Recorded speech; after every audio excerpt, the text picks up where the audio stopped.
Ako po si Rafael de la Peña, ang operator ng Sable Machine dito sa Tacloban. Ito po ang Sable Printer. Ipahinga po ito ng 5 araw. Ito po ang daily output. Dito na ito ang consumption ng Sable Roll. Cyan, yellow,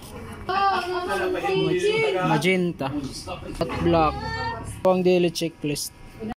Head clean.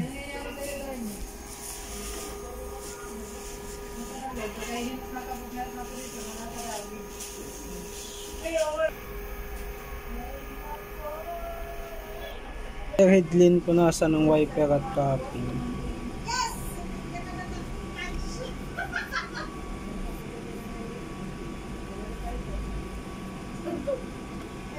Nozzle test.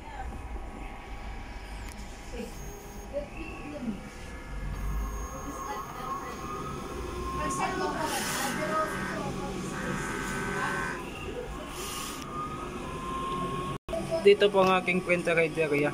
Di pa po ito napapalitan. Dito naman po ang copy. Ground wire.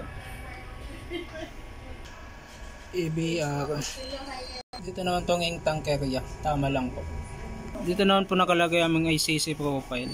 Basta kayo nilinis ng isang araw. Thank you.